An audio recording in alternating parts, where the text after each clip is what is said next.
Hello everyone, welcome to the next session of economics, and I hope you all are quite well and you all have studied till the topic so far that has already been covered. So in this video we are going to talk about particularly the distribution of land and who will provide the labor.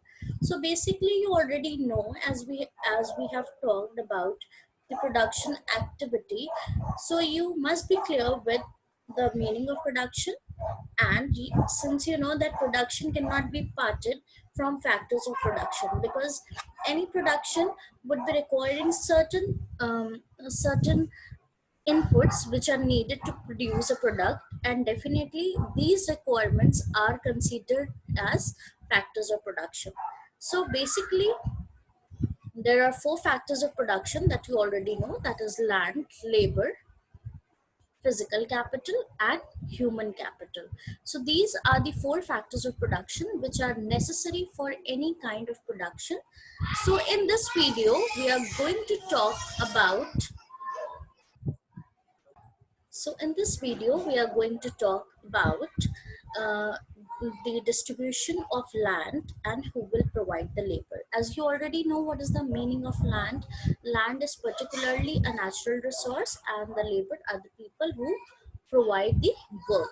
So basically what happens in this video, or and in this topic that has been given further, it has actually considered the farming activity. So we will be considering in context of farming activity that how land is distributed for farming amongst the farmers, and then who are going to provide the labor. So that these are the interconnected topics. So we'll be looking after land, we'll be looking for work for labor, and then likewise the other factors of production.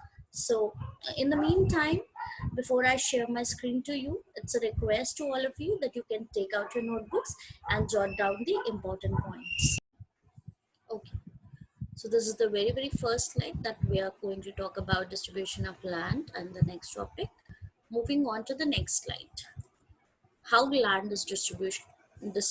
So this is a big question, that how the land is distributed, or what is the pattern of distribution of land that we are going to talk about in this particular slide.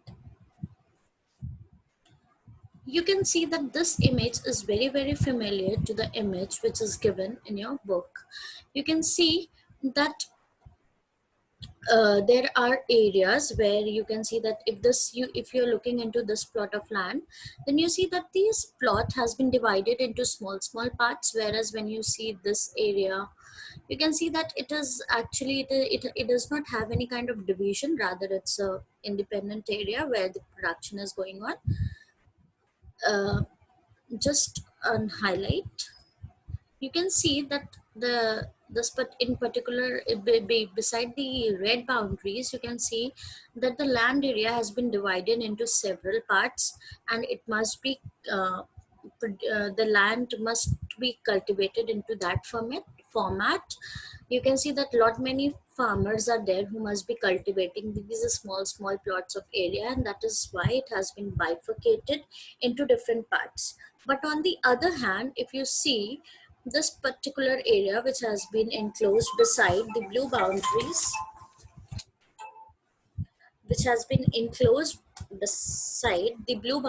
you can see that this is a particular kind of area which does not have any kind of bifurcation or division, but you can see that it must be cultivated by a single person. On the other hand, when you notice the other plot of area which has been again enclosed by the red boundaries, you can see that under this area you can see the same kind of distribution, that it has been divided into small plots and might be cultivated by most of the or multiple farmers. Okay, on the other hand, when you see the other area which has been enclosed under the blue boundaries, you can see that it does not have any bifurcation, and this must be cultivated by a single farmer.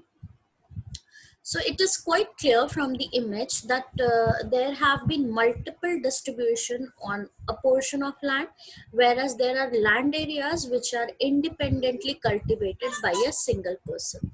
So we can see this, that land has not been evenly distributed among all the people who are actually the farmers, but rather it is very, very unevenly distributed. And since it is unevenly distributed, it might fetch income unevenly. The people who are having large area of land might be getting more of income as compared to the other people who are having the small plot of land.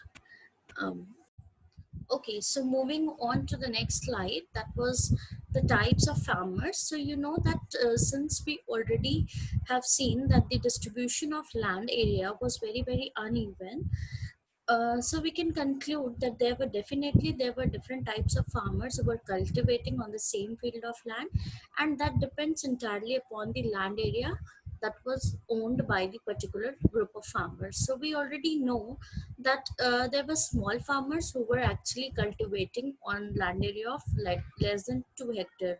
So basically, small farmers are those farmers who cultivate on the land area which is less than 2 hectare. On the other hand, there are medium farmers who cultivate um, on the land area between 2 to 4 hectare.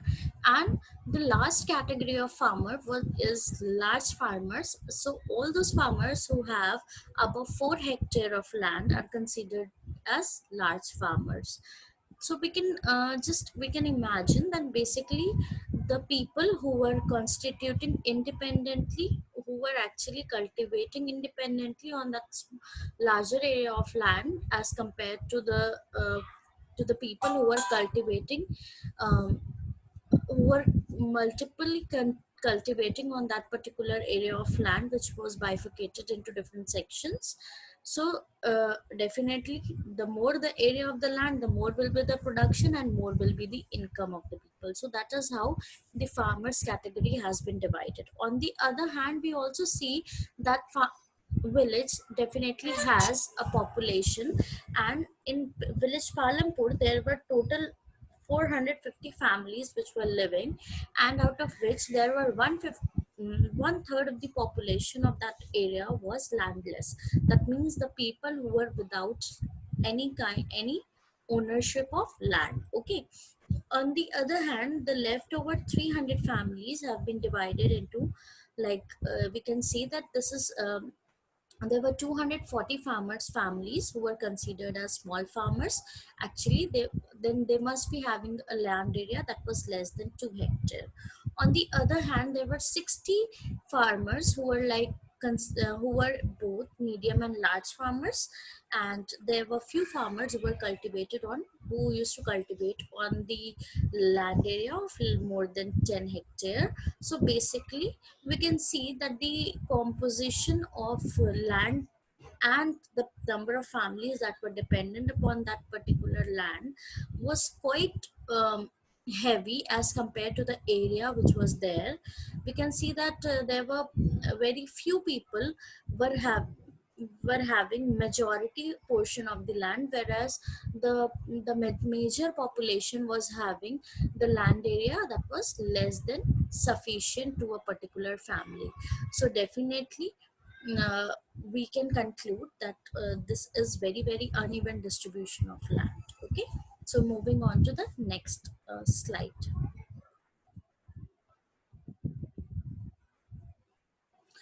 In this slide we can see that labor, actually, who is labor? Labor is a person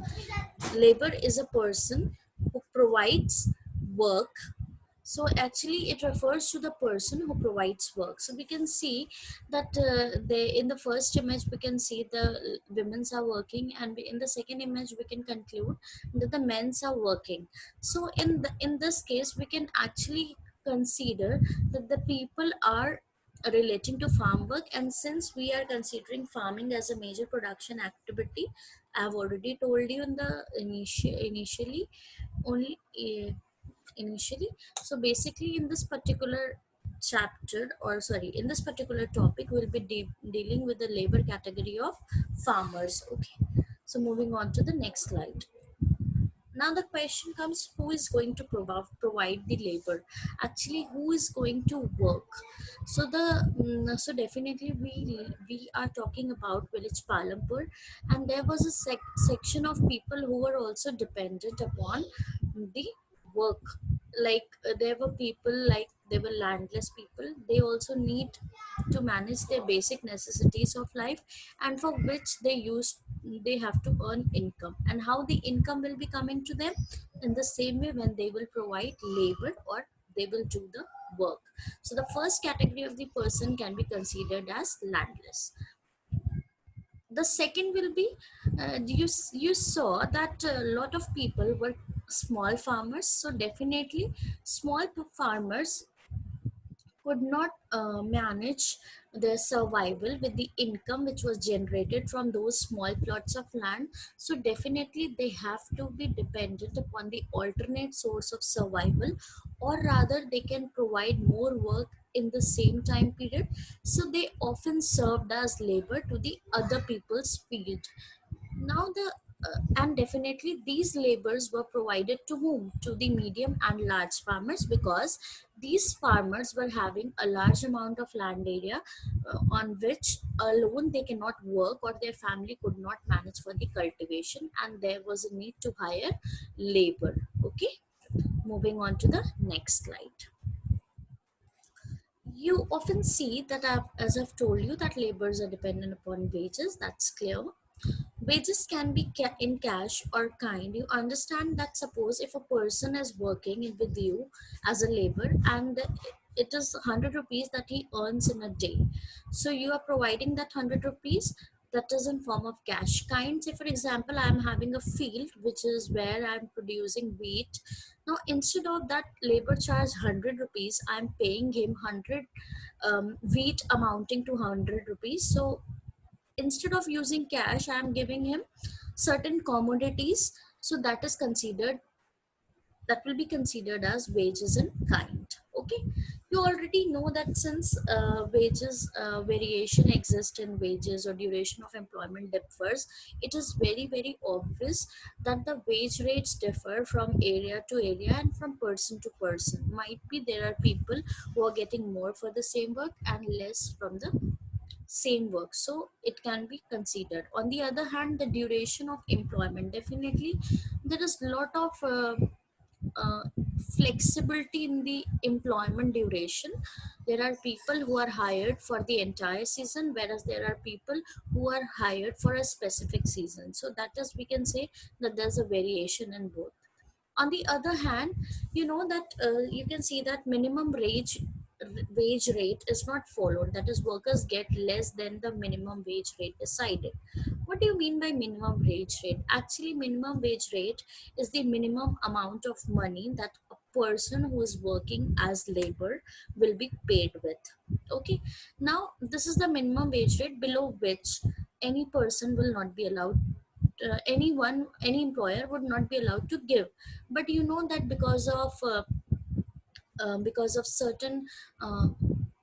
certain work, like there are no opportunities available for people to work, and that is why they are agreeing to work at especially at the lower wage rate. You have seen the story in the story of Dala and Ramkali. You know that modern methods of farming have replaced the work of the traditional methods, like the manual labor. So that is why, since people are not getting any source of alternate source of employment, so since they are dependent on farming, and they are willing to work at the uh, they're willing to work at the less wage rate that is decided, that is less than even the minimum wage rate.